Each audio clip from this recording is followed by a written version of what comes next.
Boa noite, pessoal, tudo bem? Estamos dando continuidade aos nossos estudos aqui pelo Amigos do Caminho. Boa noite a todos mais uma vez, pedindo aí a Jesus que possa nos abençoar, nos envolver. Hoje nós vamos continuar, com o nosso estudo de quarta-feira, que envolve temas da mediunidade, da espiritualidade, nosso estudo sobre questões mediúnicas. E hoje nós vamos falar um pouquinho, sobre a chegada dos espíritos ao mundo espiritual, que é um tema aí que muitas pessoas têm pedido, e a gente vai tentar entrar, nisso aí à luz aí da doutrina espírita, das informações da espiritualidade amiga. Então, o nosso objetivo hoje vai ser falar, do processo de desencarne e de como, que o espírito vai chegar no mundo espiritual, o que vai acontecer com o espírito, naquela hora lá que ele está passando pela desencarnação. Boa noite a todos aí que vão chegando. A gente está iniciando o estudo agora, com as graças de Deus aí, se Deus quiser também com o auxílio da espiritualidade maior. No capítulo 3 do Livro dos Espíritos, o Kardec ele pergunta aos amigos espirituais, sobre o retorno da alma ao mundo espiritual, ou seja, quando a gente deixa o corpo físico através da morte, estou falando da questão da morte, e como essa passagem para o espírito. E aí os espíritos vão trazer uma série de informações para o Kardec que são interessantes para a gente, nesse momento, até porque nós vamos passar por isso e já passamos em outras vidas.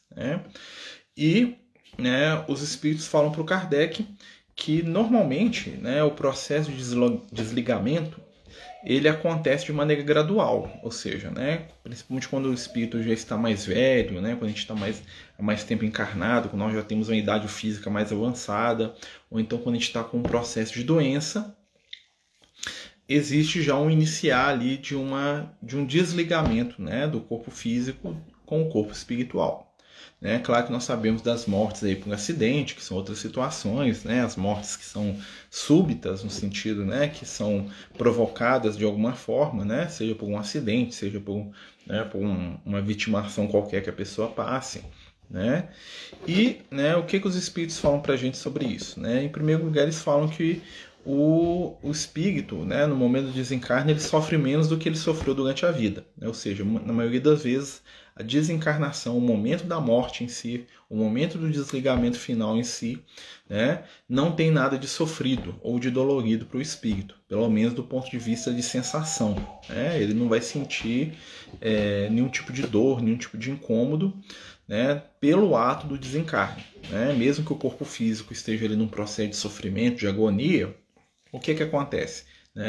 O espírito ele vai sentir uma sensação de alívio, porque ele vai estar desligando daquela situação toda, daquele corpo ali que muitas vezes está doente, está cansado, está envelhecido. Então os espíritos relatam que essa sensação é positiva, ou seja, não é uma sensação desagradável. Claro que a gente vai perceber que tem algumas sensações que são psicológicas, como o medo da morte, aquela coisa toda. Mas em chegando nesse momento do nosso desencarne, algumas coisas são recorrentes aí nos relatos. Primeiro, o famoso efeito retrospectiva.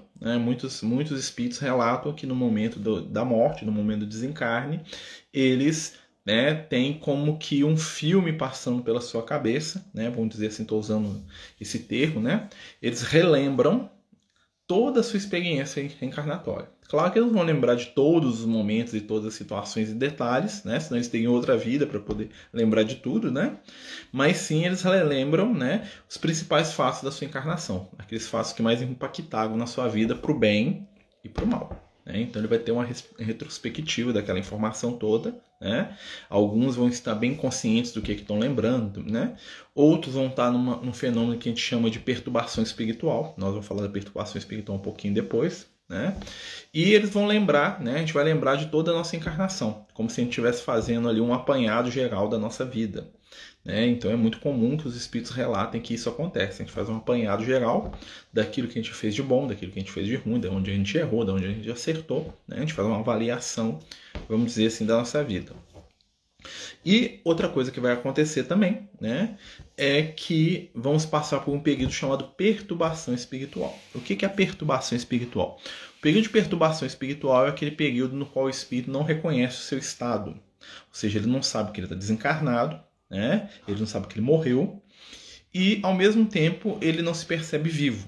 né? Ou seja, ele está num estado muito parecido com o estado de sonho consciente, né? Quem sonha muito aí vai lembrar que às vezes a gente está sonhando e a gente não sabe se a gente está acordado ou está sonhando. Por mais incrível e inacreditável que sejam as coisas que a gente vê no sonho, né?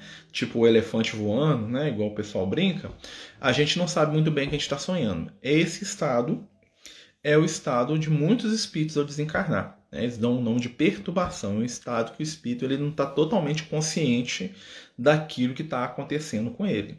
Tá? E esse estado de perturbação pode demorar de alguns minutos, né? 1, 2, 3 minutos. Né? O espírito já toma conta de, opa, estou no plano espiritual, beleza, estou bem, né? Onde que eu estou, o que é que eu estou fazendo. Como pode demorar séculos. Tá? Tem entidades que ficam séculos em estado de perturbação. Né?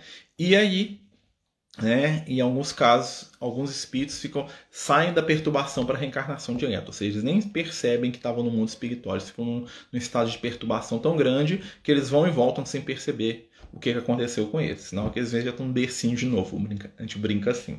Né? Por quê? Porque isso tem muito a ver com aquilo que o espírito sustentou mentalmente durante a vida dele.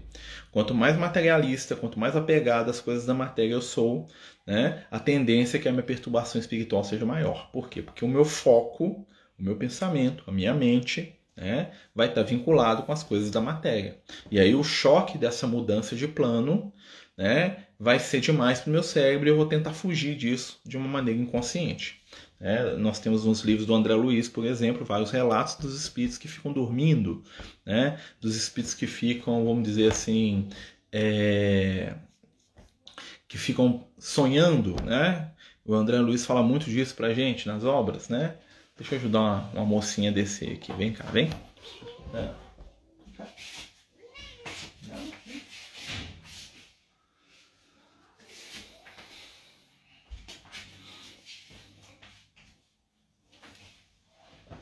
Tem uma mocinha aqui, ó, doninha aqui, que subiu num lugar que ela não consegue descer. Eu tive que ajudar ela, vai lá. Né? E aí, né, nós vamos, né, voltando aqui para os relatos espirituais, né, o período da perturbação ele vai variar de espírito para espírito. Tá? Os espíritos mais evoluídos praticamente não tem perturbação nenhuma. Os espíritos mais simples, mais apegados à matéria, vão ter períodos de perturbação que variam, tá, de caso a caso. Tá bom? Existem companheiros que vão ficar anos a fio em estado de perturbação, né? Como a gente já falou aqui. Isso é uma situação que está muito ligada também à construção de crença de cada um. Né? Lá no Livro dos Espíritos, o Kardec pergunta para os amigos espirituais se o conhecimento da doutrina espírita facilita o processo de desencarnação. E os espíritos falam para ele o seguinte, olha, com minhas palavras, tá, gente? Os espíritos falam para ele o seguinte, que não é determinante o conhecimento, né, da doutrina espírita, mas que facilita. Por quê? Porque quando você conhece, você já tem uma abertura mental para aquilo. Então você, pelo menos você vai se perceber, né, de maneira mais fácil em algum ambiente que é diferente do seu normal. Então assim, um espírito que nega muito a ideia da morte, ele vai negar depois de desencarnado também. Uma pessoa que tem medo de falar de morte enquanto encarnado, né, aquelas pessoas que têm extremo medo das questões do desencarne, ele vai inconscientemente bloquear qualquer informação do próprio desencarne, ou seja, ele vai se acreditar vivo, ele vai achar que ele está num pesadelo ou num sonho, né? Porque ele vai fugir conscientemente de toda situação que possa lembrá-lo, ou, né, o que possa fazer com que ele saia, né, dessa ilusão que ele criou para ele. Tá? E o que vai acontecer? Aí os espíritos também falam para o Kardec o seguinte, qual é o estado de quem chega no mundo espiritual? Então, desencarnei, morri. O que vai acontecer comigo? Né? Duas coisas. Primeiro, né, vai funcionar a questão da essa retrospectiva, e eu vou entrar no estado da perturbação, que vai ser, né, menor ou maior, e nesse momento da perturbação vai ocorrer a aproximação espiritual. E qual que vai ser a aproximação espiritual? Os espíritos que se aproximam de mim no momento de desencarne são os espíritos com os quais eu convivo durante toda a minha vida, sejam para o bem, seja para o mal. Ou seja, a pessoa que buscou se equilibrar, trabalhar no bem, fazer o seu melhor, vai despertar, vamos dizer assim, no mundo espiritual, cercada por rostos amigos, rostos queridos, pessoas que amam, pessoas que estão ali, né, com votos de amor, de gratidão. Pessoas que viveram na violência, no ódio, na agressividade, né, na raiva, que cultivaram energias negativas, vão acordar ou ser acordadas no mundo espiritual pelas companhias espirituais que cultivaram, né, durante a sua existência atual. Então, o que vai dizer para a gente da nossa recepção no mundo espiritual, né, vão ser as nossas ações. Boa noite aos amigos que nós estamos chegando. Nós estamos falando do processo de desencarne. O que acontece na hora que a gente morre, tá? Então, quem quiser perguntar qualquer coisa aí, né, fique à vontade. Nós estamos falando aqui à luz da doutrina espírita, tá bom? Então, continuando, né, a gente falando aqui um pouquinho do processo de desencarne, né, e os espíritos falam para o Kardec que a chegada no mundo espiritual é diferente para cada um. O que foi bom vai sentir como quem está voltando de uma viagem, vai sentir como se estivesse chegando num lugar onde ele é muito querido, muito esperado, né?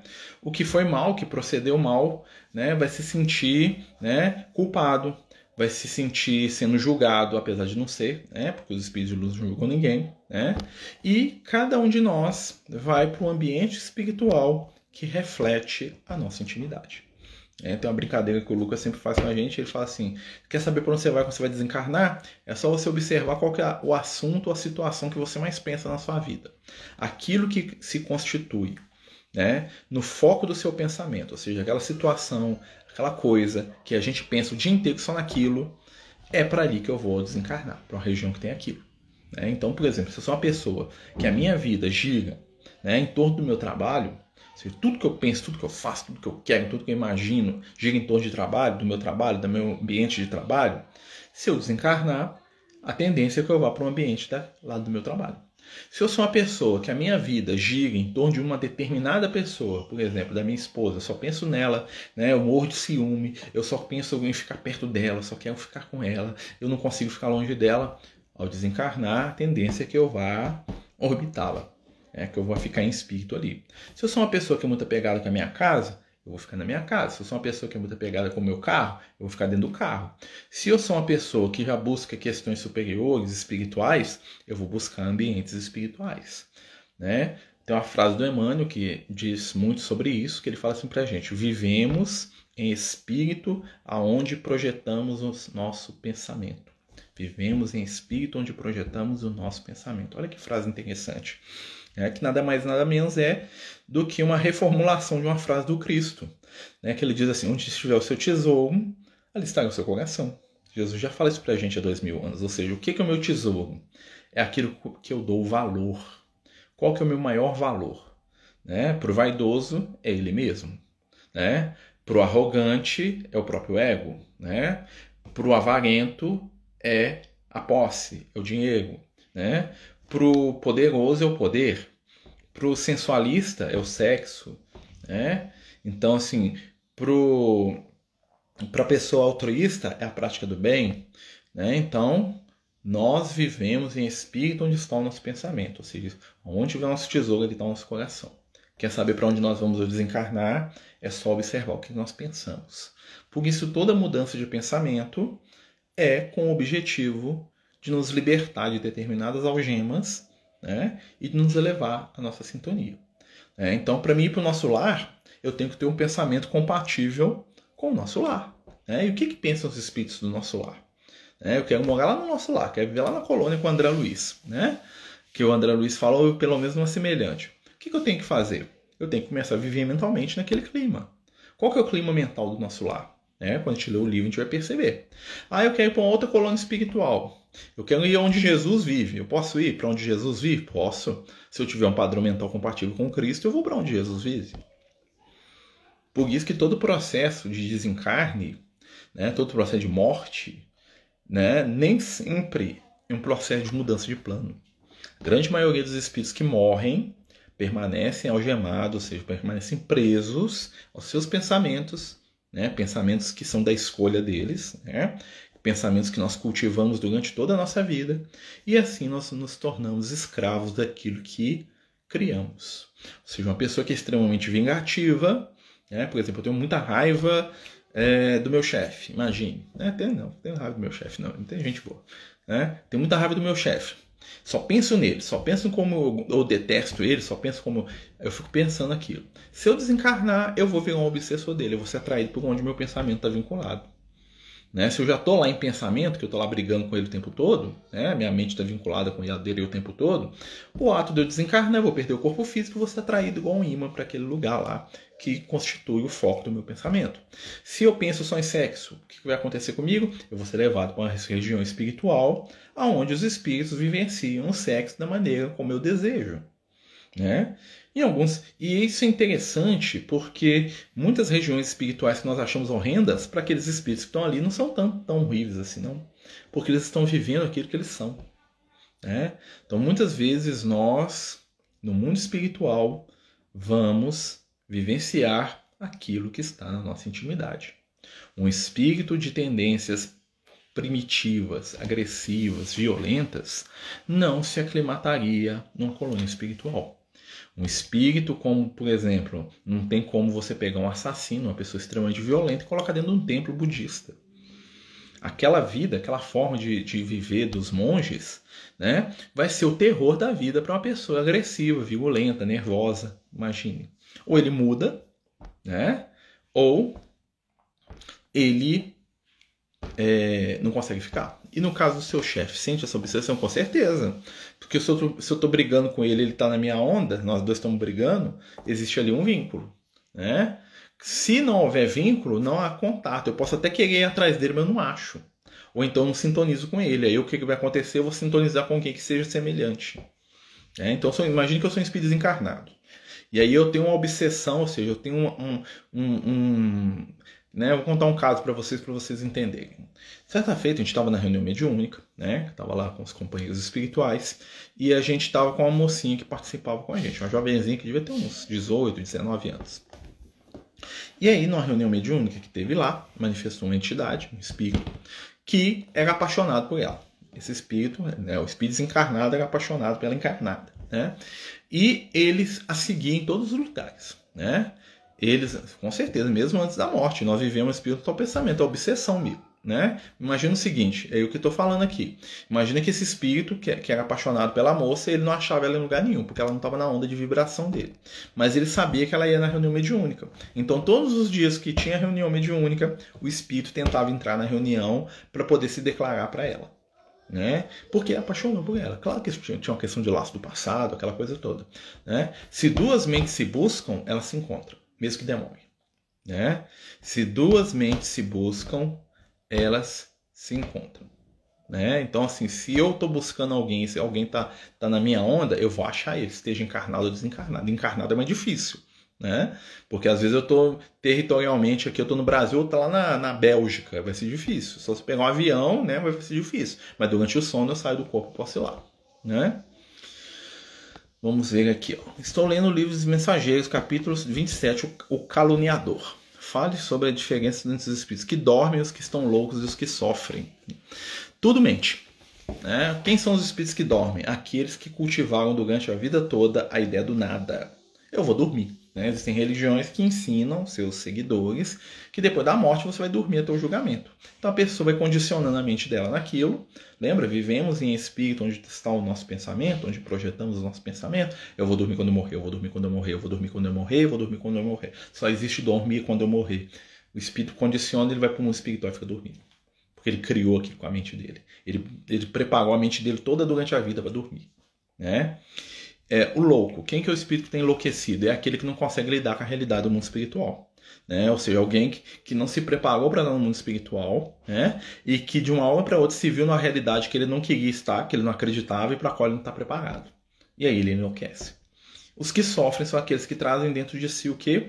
Crise de consciência entre aquilo que eles poderiam ter feito e eles sabem que dariam conta e aquilo que eles fizeram. Que é o estado que a gente chama de pecado. O que é o pecado? O pecado é quando a minha consciência fala assim, Marcelo, você dá conta disso. E eu falo assim, não quero, vou fazer outra coisa. Aí eu entro em estado de desequilíbrio de consciência. Minha consciência desanda, desajusta. Aí eu entro naquilo que a gente chama de pecado. Né?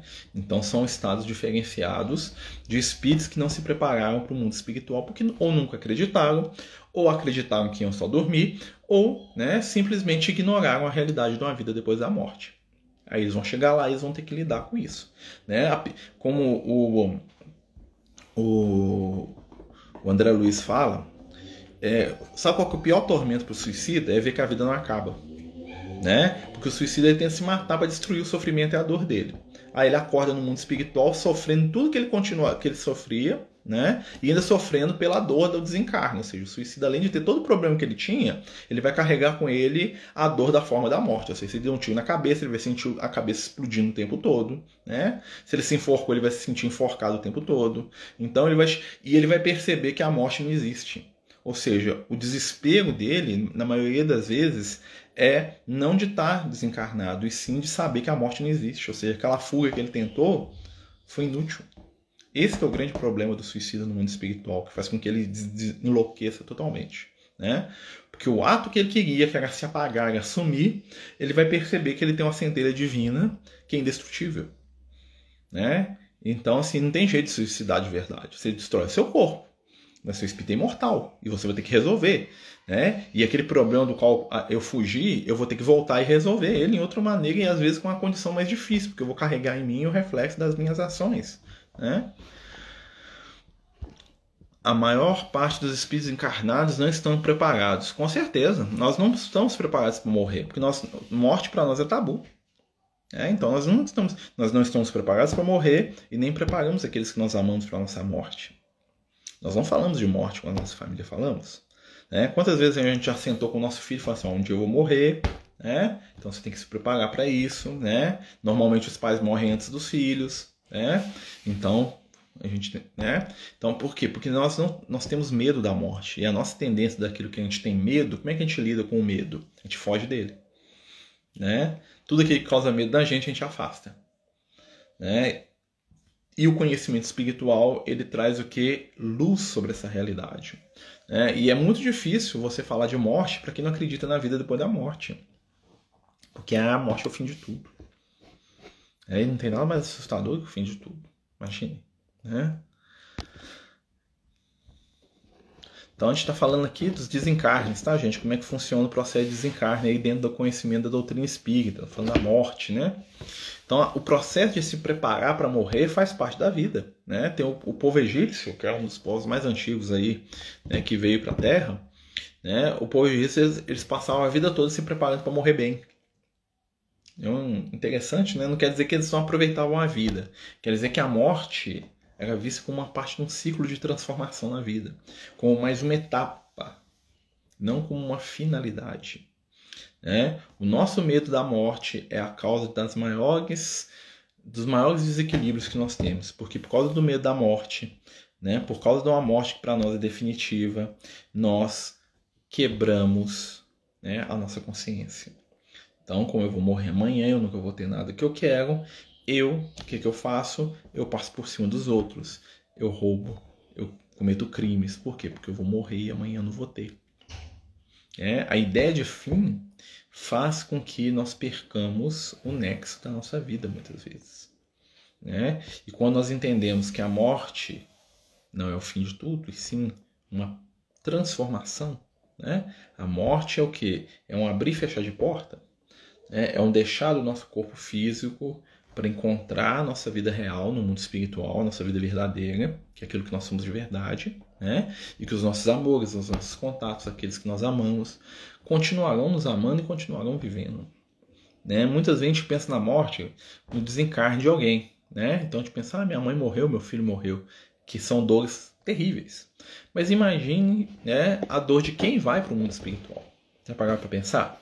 Porque se quando eu desencarno, né, eu tô indo e minha família vai sentir falta de mim, eu não vou ter nenhum deles lá no mundo espiritual muitas vezes. Então, se eu desencarnar, vai ficar aqui, ó, minha esposa, os meninos, o gato, o cachorro, minha mãe, meu irmão, todas as pessoas que são meus amigos, todos vão ficar no plano físico. Eu tô indo sozinho pro mundo espiritual. Mas eu vou encontrar com a minha avó, com meu avô, com meu pai? Vou. Né? Mas quantos que eu tô deixando para trás? Né? Então, para o espírito, muitas vezes existe também um impacto. Né? E muitas vezes, o que acontece?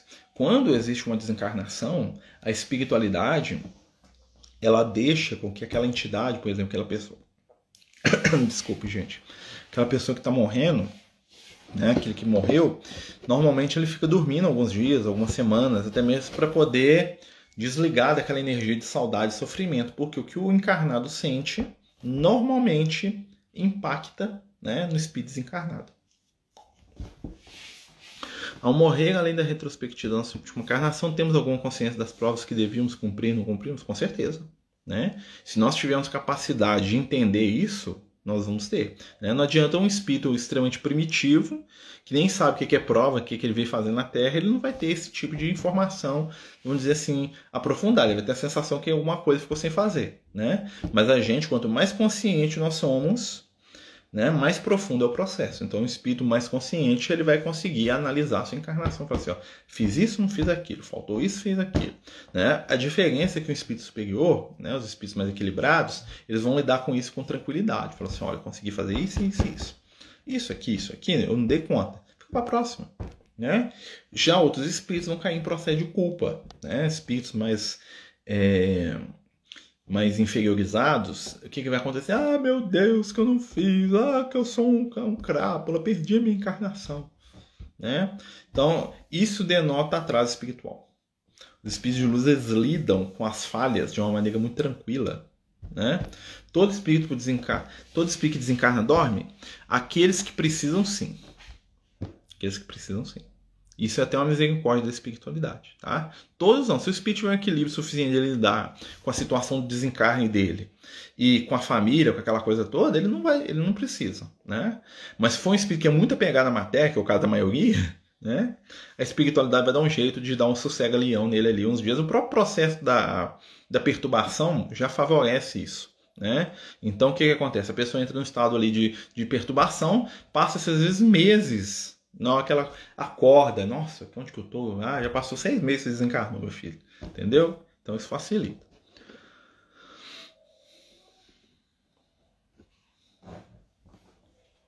Comenta no meu espírito que os espíritos estão dando muito trabalho no seu desencarne. Se dados do mundo espiritual, como isso pode estar acontecendo? Procede esses fatos? Olha, isso é individual, né, Alfredo? Né? Eu imagino tanto espírita quanto qualquer pessoa não é uma categoria de eleitos, né? Porque o que importa não é o que eu sei, é o que eu faço. Né?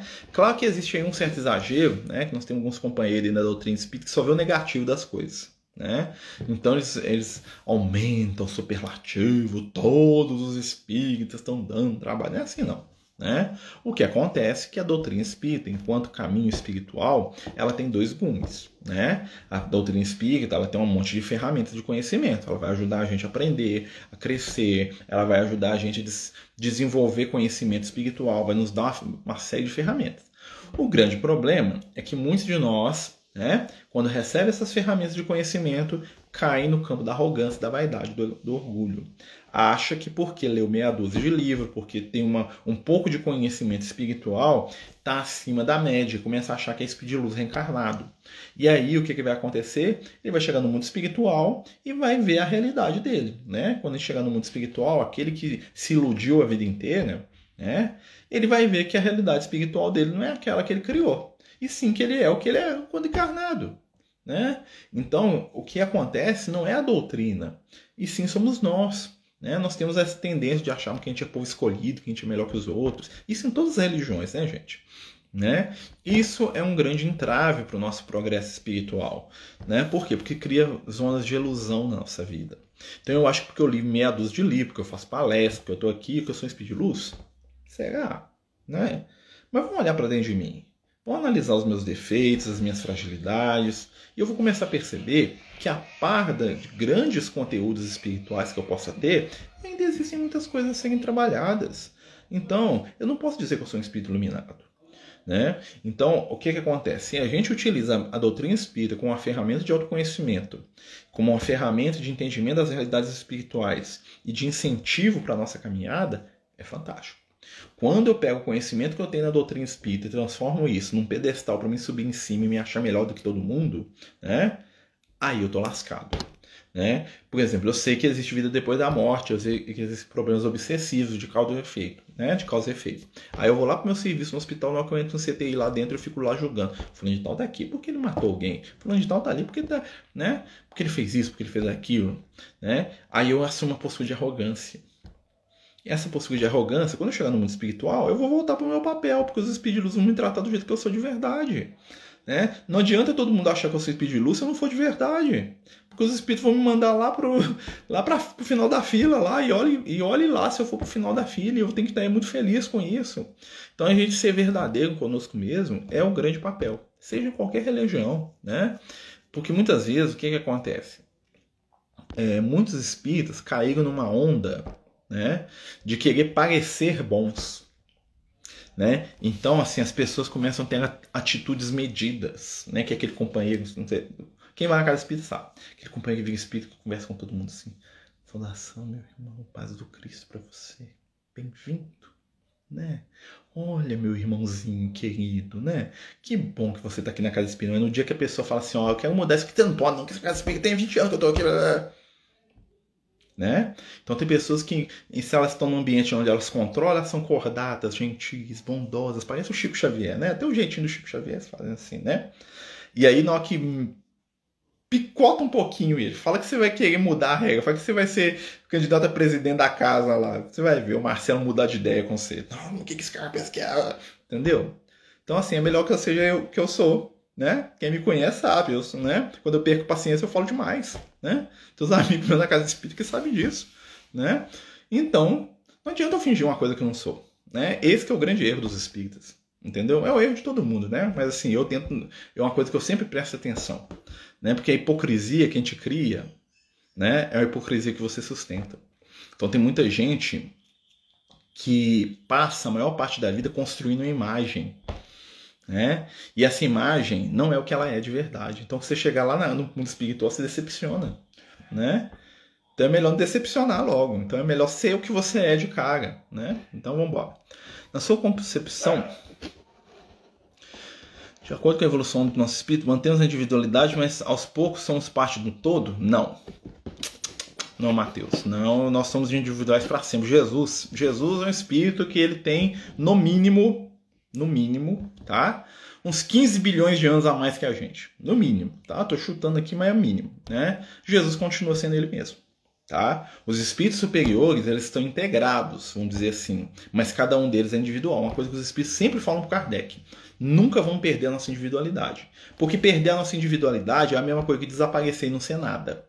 Né? Porque se tudo mistura, você perde o que te faz único, né?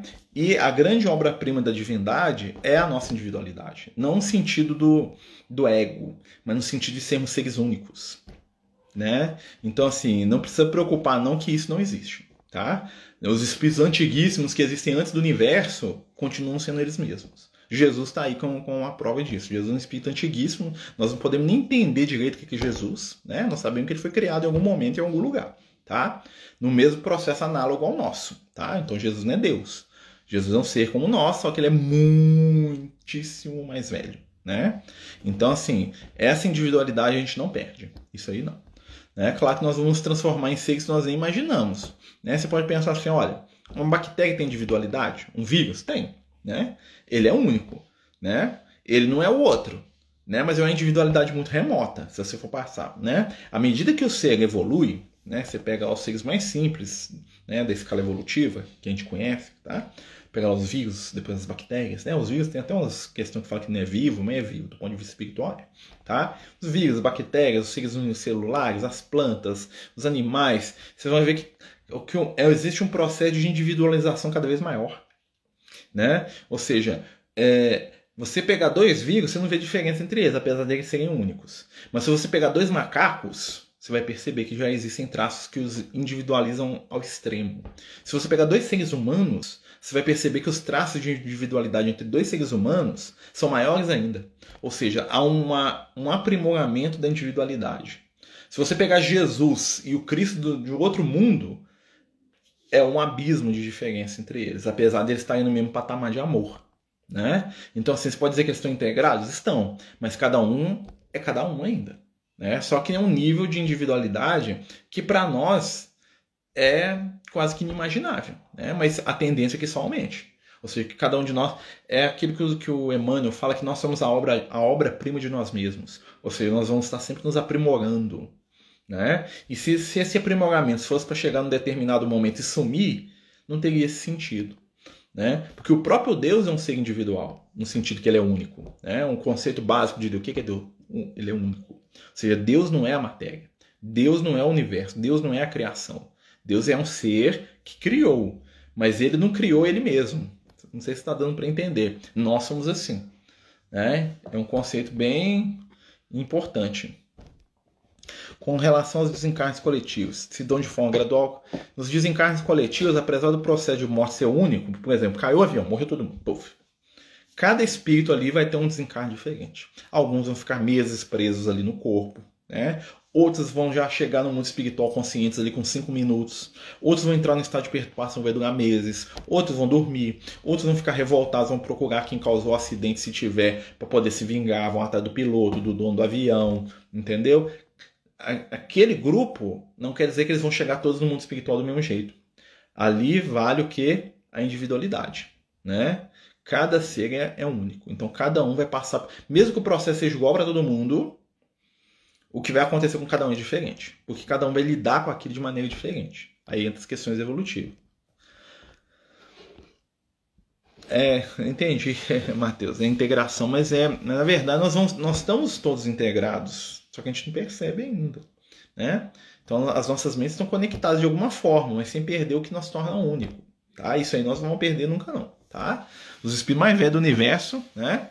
Que eles continuam sendo seres únicos, tá? Único no sentido que eles são individuais, né? Eles não são a massa disforme de um monte de ser misturado, não. Isso não vai acontecer não, tá? Isso é uma coisa que os espíritos de luz todos falam. Se preocupe, senão isso não acontece, não. Tá? Né? Jesus ensina isso. Jesus já é bem velhinho para saber como é que funciona esse negócio. Né? Ele não misturou com ninguém. Né? Vamos brincar assim, no sentido que, né? Ele não se fundiu com nada. Né? Então, assim, não se preocupe. A individualidade faz parte. O que nós vamos perder talvez seja o nosso ego. No sentido, né? Ego no sentido ali do nosso egoísmo, ali daquela sensação. Né? Nós vamos ser seres plenos, né? Seres iluminados. Né? Então o futuro é belo, né? O futuro é muito promissor aí para nós, né? Em oportunidades, em entendimentos, né? E o que acontece? A melhor coisa que a gente pode fazer hoje é começar a mudar a nossa forma de entender a morte. Porque a morte não é uma coisa ruim, a morte é apenas uma passagem necessária. É fácil? Não, com certeza. Morrer alguém que eu gosto, fico triste, eu chorando. Nossa Senhora, né? Mas a gente já tem que começar a se preparar aos poucos. Falando disso, conversando, acendendo a fé, né? Por isso que quando Jesus veio na Terra, né, a maior lição que Jesus deixou pra gente foi da imortalidade. Jesus morreu daquele jeito, né, para passar pra gente a ideia de que a vida continua. Ele falou assim, olha aqui, ó, vou morrer aqui pra vocês verem, ó, morrendo aqui, ó, na cruz aqui, gente, morrendo aqui, ó, eu voltei, gente, tô vivo, né, tô falando com vocês que não existe nada de morte, olha só, tô aqui, ó, beleza, Pedro, beleza, João? Preocupa não, a morte é só uma passagem. Entendeu? Mas Jesus fala, não, tudo que eu faço vocês também podem. Lembra ele falando pra gente? Jesus fala assim, ó, tudo que eu faço vocês também podem. E muito mais. Ele fala isso. Né? E ele morre. E ele retorna da morte. O que Jesus está querendo dizer? Se tudo que ele faça a gente também pode, e se ele morre para ir retorna da morte, o que Jesus está dizendo pra gente na entrelinha? Olha, se você morrer, vai acontecer com você o que aconteceu comigo. Porque tudo que eu faço, você também faz. Nós somos iguais. Né? No sentido de que nós somos feitos da mesma coisa que Jesus é feito. Claro que Jesus é mais velho, né? Jesus é a fruta mais aprimorada, né? Nós somos uma sementinha ali, né? Mas assim, é a demonstração maior do amor do Cristo. Porque Jesus vai bate de frente com o maior medo da humanidade, com o medo da morte. A morte e o retorno do Cristo, né, impactam na humanidade de uma maneira que a gente nem imagina, muito mais até que o Evangelho. Tá? O Evangelho é uma coisa maravilhosa, a melhor coisa do mundo é o Evangelho. Né? Mas se você for analisar o impacto da ressurreição de Jesus, não tem nada no planeta Terra que tenha esse impacto. Né? O fato de Jesus ter morrido e voltado e mostrado isso para todo mundo, ele propagou isso amplamente, isso mudou o conceito da humanidade. E olha que mesmo com isso nós ainda ficamos, será que tem? Será que não tem um Jesus? Né? Eu lembro conversar com a minha avó materna, não, minha avó paterna. A minha avó paterna, ela acreditava em Deus, mas não acreditava em vida depois da morte. Eu achava fantástico. né? Ela morreu, já tinha uns 12 anos assim. E eu ficava assim, mas vó, né? Se morrer acabou, mas não tem Deus? Falou, tem Deus, meu filho. Mas morrer acabou, vó? Como é que morre? Jesus não voltou? Aí ela ficava assim, mas eu acho que não tem nada não. Eu falei, mas Jesus não falou que ele voltou e falou que todo mundo ia voltar? Aí ela ficava pensativa ali, sem saber o que responder, né? E acreditava em Deus, mas não acreditava em vida depois da morte, né? Vai entender. Né? Com certeza hoje ela está muito melhor que eu, né? Porque ela é um espírito bondosíssimo, minha avó é capaz de bondades, né? Além da minha compreensão, né? Então ela está lá nos planos iluminados lá, né? Já está resolvido o problema, enquanto eu estou aqui, né? Mas é aquela coisa toda, o conhecimento espiritual favorece a nossa caminhada evolutiva. O conhecimento espiritual ajuda, mas não é determinante. Determinante é a nossa prática no bem, né? Um espírito bom que não acredita em nada, tá? Ele pode até dormir umas semanas lá no mundo espiritual, mas ele vai acordar num lugar bom. Ele vai dormir numa caminha muito melhor, né? Do que o Marcelo que vai chegar lá acordado e às vezes não tá vivendo aquilo que prega e vai chegar lá num umbral lá, ó, né? Acredita no Chico Xavier, ó. Acreditou, beleza, né? Então assim, gente, mas isso é um processo individual de cada um. Nós temos que entender, né? Então muitas vezes é aquilo que a gente estava falando, né? O que importa não é o que os outros acham da gente. O que importa é a gente com a gente mesmo. Lembra do Emmanuel com o Chico. O Chico, em determinado momento, veio para o Emmanuel e falou assim, mano, tô muito preocupado, tá todo mundo falando bem de mim, e todo mundo me elogia, e todo mundo me trata muito bem, Emmanuel, e todo mundo acha que eu sou o cara melhor do mundo, que eu sou perfeito, que eu sou iluminado. Aí o Emmanuel jogou para ele na lata, falou, e daí? Eu acho que, mas você não acha que isso é incentivo, isso é uma coisa ruim, que todo mundo acha que eu sou santo, Emmanuel? Aí o Emmanuel falou assim, ó, eles acharem não me interessa. O problema é quando você começar a achar isso. Aí nós vamos ter um problema sério, né? O que o Emmanuel estava falando pro Chico? O que os outros achavam dele, cada um achava o que quisesse, mas no dia que o Chico entrasse na viagem, começasse a achar que ele era um ser iluminado, que ele era perfeito, que ele era isso e aquilo, aí o Emmanuel ia ter que ter uma conversa com ele para botar ele no lugar dele. De vez em quando o Emmanuel dá umas cutucadas e fala assim, olha aqui, ó, vem cá. Vamos ver quem, né? Espiritualidade de vez em quando faz isso com a gente, né? O pessoal fala assim, você acha, nossa, você tá tão iluminado, aí o Espírito, vamos olhar o seu passado aqui, ó, tá vendo isso aqui, ó, né? Fez até umas coisas boas aqui, ó, mas olha essa pisada na jaca aqui, ó, nós temos que resolver isso aqui, ó, né? Essa luz aí já tá aí dentro aí, a luz com certeza já tá aí, mas não se iluda, né? Todos nós temos grandes possibilidades de luz. Todos nós já fizemos muito bem, pode ter certeza, gente. Ninguém aqui jogou pedra na cruz, não. Até porque quem jogou pedra na cruz já está tudo iluminado, né? Então, assim, mas nós ainda temos que trabalhar a nossa intimidade. Né? Então é muito melhor eu ser o que eu sou, eu aceitar as minhas limitações, né? Eu tentar ser o mais transparente possível, sem ser agressivo. Cara, ser transparente não quer dizer você falar tudo que vem na cabeça, ser agressivo, né? Mas evitar alimentar qualquer comportamento de falsa virtude, né? Então, a gente ser verdadeiro é algo que nos ajuda a caminhar. Porque aí, quando a gente chegar no mundo espiritual, nós não vamos ter susto. Se eu passar a vida inteira fingindo que eu sou muito bonzinho, e mais do que eu talvez seja, eu vou chegar no plano espiritual e vou quebrar a cara. Eu falo assim, nossa... Né? Aí vai chegar uma pessoa que me conhece que fala, nossa, eu achava que você vai ser espírito de luz. Aí chega lá e fala, não sei isso aqui, meu Deus... Né? Você fingiu muito bem que eu achava que você era um espírito iluminado. Falei, pra você ver, né? Né? Então, assim, é melhor a gente ser o que a gente é. Né? A luz, ela já está desenvolvendo na gente. Nós temos grandes momentos de luz. Quando a gente faz uma prece, quando a gente ajuda alguém, quando a gente perdoa, quando a gente fala assim, deixa. Ali nós estamos acendendo a luz, nós estamos ficando bonito, iluminado, né? Só que a gente não pode fingir que a gente é aquilo o tempo todo. Vai ter dia que nós estamos com o calo doído, né? Tem dia que você tá com o ovo virado, né? Tem dia que você... E isso acontece em todo lugar, gente. Na casa espírita, às vezes eu tô lá na casa espírita, lá. Quantas vezes eu briguei com o pessoal na casa espírita? Né? Tem um negócio que não devia existir em casa espírita. Fala pra você, chama reunião de diretoria. Meu Deus do céu. A reunião de diretoria é as reuniões que eu saio de lá falando assim, eu sou espírito trevoso. Porque eu brigo, eu falo, eu boto o dedo na ferida dos outros, eu falo, você não fez, mas eu fiz. Aí aquele dia que eu saio da reunião, até assim, meu Deus, eu sou um espírito trevoso, Jesus, é uma piedade. Quando eu vou pra assistência social, eu sou até feliz, nossa. né? Cesta básica, abracei os moradores de rua, né? Peguei o menino no colo, né? A casa tá dando comida pra todo mundo, ei, distribuí cesto, carreguei cesto, o pessoal me deu beijinho, né? O cara até falou que ia me matar, mas não tem problema não, porque eu tô vendo o evangelho, eu saio feliz. Aí você vai passando pra bendita reunião de departamento e reunião de diretoria, meu Deus do céu. Aí naquela reunião de diretoria você se mostra. Aí o cara começa a falar aquilo que você não quer. Porque nós temos que fazer isso, fazer aquilo outro, que eu tô preocupado com a eleição da casa, que tem que ter regra, você fica... Aí você solta. Aí numa hora você começa a soltar. Que eu não quero saber de nada disso. E que sei lá o quê, que eu vou pegar meu chapéu, vou embora daqui, que vocês ficam inventando moda, que você conta Jesus. Ainda fala de Jesus. Isso que eu tô falando sou eu, tá, gente? Eu que faço assim, né? Aí você sai da casa espírita assim, oh meu Deus, espírito, meu Deus, briguei, falei tudo que eu não queria falar, né? Falei mal do meu irmão lá, falei que ele é um arrogante, que ele tá atrapalhando o trabalho do bem. Você fala isso na reunião.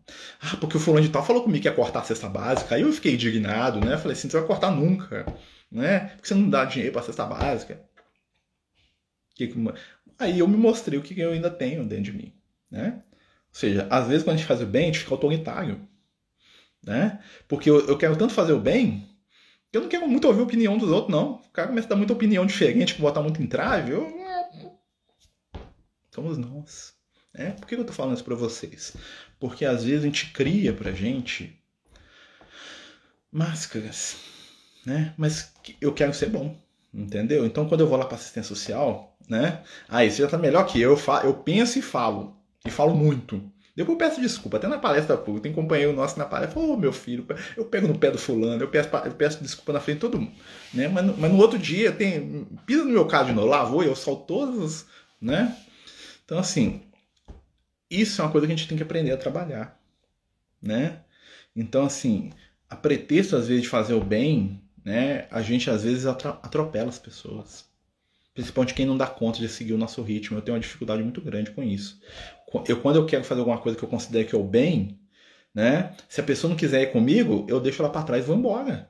E eu meio que atropelo, falo assim, você não quer, não, você não tá pronto para viver o Cristo, então tchau pra você, vou viver Jesus aqui, entendeu? E isso às vezes é agressivo. E o pior de tudo, eu falo isso pra pessoa. Né? Então, olha só, né? Exatamente, só lhe dá poder. Graças a Deus, né? Eu obedeço todo mundo na casa espírita, eu falo, mas eu acabo fazendo tudo que o pessoal pede, né? Tirando uma coisa ou outra ali, mas assim, normalmente eu sou muito democrático nesse sentido, né? Apesar que eu falo até babá, né? Então assim, né? Você não posso reclamar não, até que essa prova do poder aí, apesar que o poder é muito limitadozinho, né? Eu tenho passado bem, graças a Deus, né? Mas assim, a gente tem que aprender a lidar, né? Porque quando a gente chega no mundo espiritual, nós vamos ser o que nós somos aqui, né? Quando eu chegar no plano espiritual, né, bobear, eu vou pra colônia, por uma semana eu vou querer dar ordem lá no pessoal. Não, gente, vou fazer isso aqui, os espíritos vão ter que botar no meu lugar. Falou, Marcelo, você fica na sua, hein, meu filho? Você chegou foi ontem, né? Às vezes o Lucas falou comigo, até tava brincando, né? Eu falei assim, nossa, quando desencarnar, hein? Chegar no mundo espiritual, né? Tô doente, tô passando mal, tava uns dias pra trás aí, uns anos, mas é anos. Aí ele falou assim, não, só desencarnar não. Não, quer que você desencarne. Eu falei, por quê? Eu falei, não, aqui no mundo, aqui tá tão tranquilo sem você. Você é chato, você pega no nosso pé, você é polêmico, você inventa moda, né? Você quer fazer as coisas tudo da sua cabeça, você não sabe que paz que tá aqui sem você. O Lucas falou isso comigo, né? Fica aí no plano físico mais uns anos aí, ó, bom demais. Você falou isso comigo. Quer dizer, então, ele quer que eu fique encarnado, tá bom, me mantém encarnado aqui, ó. Né? Tô ficando, tô achando bom de ficar encarnado, mas uns 90, né? Até os 90 estão fazendo aí, né? Ele falou comigo, falou que tá uma paz lá sem mim, né? Então, né? Fiquem em paz, mal agora eu volto, tá? Né? Mas é assim, né? A gente vai conversando, a gente vai trocando ideia, a gente vai aprendendo e a gente vai percebendo que a nossa caminhada é uma caminhada de aprendizado de amor, né? Então vamos deixar, né, de sofrer. Vamos ser a melhor pessoa que a gente dá conta de ser hoje.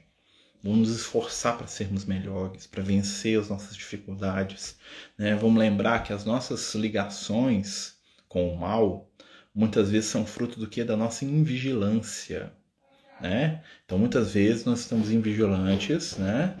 E aí o que vai acontecer? Nós sofremos, nós passamos dificuldade, né? Então vamos vigiar mais, vamos tentar ser melhores, vamos cultivar a paciência, né? Vamos tentar lidar com aquilo que a gente tem dificuldade, né? Vamos tentar aceitar um pouco mais as ideias dos outros, né? Vamos tentar, né, brigar menos, né? Como diria o Chico Xavier, né? Não tinha que ter reunião de diretoria na Casa Espírita. Um dia nós vamos chegar nesse nível, cara, não vai ter reunião de diretoria, não vai ter nem diretoria na Casa Espírita. Não, Deus abençoe esse dia chegar, né? Né? Mas assim, é a questão do ser humano, gente, né? Nós temos que melhorar. Né? E o que nos faz melhor? A prática do bem. Né? O Lucas me vê todos os dias? Quase todos, viu, Marta? Não sei se todos, não, porque tem dia que eu não vejo ele, tá? Mas assim, ele também não precisa de me ver, porque de onde ele tá, ele sabe o que está acontecendo comigo, né? Ele é um cara antenado, ele tem os equipamentos dele lá do mundo espiritual, né? E também ele não tá por minha conta, né? Ele também tem a vida dele no mundo espiritual. Os amigos espirituais, eles cuidam da gente com muito carinho, com muito amor, mas nós devemos aprender também que eles não são nossos servos, eles não estão aqui para servir a gente. Então, na verdade, né, eles fazem até demais por nós, né, porque a gente dá muito mais trabalho para eles, né? A gente brinca assim, mas a gente sabe que, né, nos momentos chaves, né, vamos dizer assim, eles estão sempre do nosso lado presencialmente, né? Mas assim, mas a gente pode ter certeza, os companheiros espirituais estão sempre junto com a gente, sempre, né? Porque eles nos amam, né? Eles gostam da gente de verdade. E é melhor de tudo, eles não conhecem do jeito que nós somos de verdade e gostam. Imagina, isso aí que é amor, né? Entendeu? Eles olham pra gente e falam assim, ó, esse é o Marcelo. Ele tem esse ponto positivo, esse também, e aquele lá negativo. Eu gosto dele assim mesmo. Entendeu?